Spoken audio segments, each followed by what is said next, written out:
Je tiens à rappeler que la rue est prévue par la loi. Parce que j'ai entendu tout et n'importe quoi à ce propos. C'est prévu par la loi.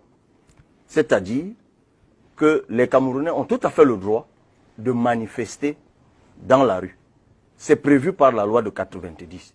J'espère que vous le savez. Mais et je ne comprends pas pourquoi chaque fois a également le devoir d'apprécier la menace à l'ordre public qui peut transparaître d'une volonté de manifestation. Mais si ce que vous dites était donc partagé par tous, l'évocation de la manifestation publique ne devait pas donner lieu à toutes ces réactions des chefs traditionnels, de ceci, de cela, de tout ce qu'on veut, des gens appelant à la paix, non.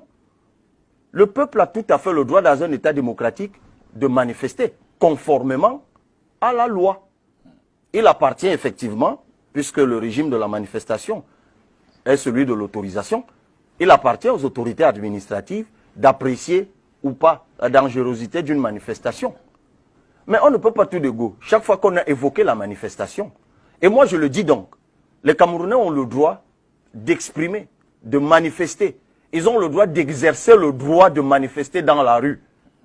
Personne ne peut enlever ça. Si ça figure aujourd'hui dans la loi de 90, c'est parce que des gens se sont battus pour que cela soit inscrit dans cette loi.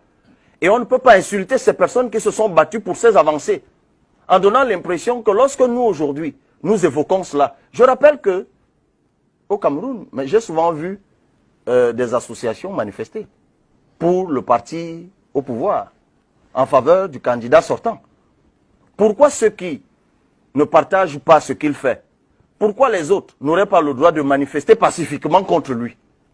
Pourquoi les Camerounais n'auraient pas le droit de manifester pacifiquement pour exprimer leur désarroi, pour exprimer leur ras-le-bol, pour exprimer leur indignation? Ils en ont le droit. C'est contre cela que je m'offusque. Et c'est pour cela que je dis que chaque fois que vous prêtez le flanc à cela, vous devenez les adorateurs de votre bourreau.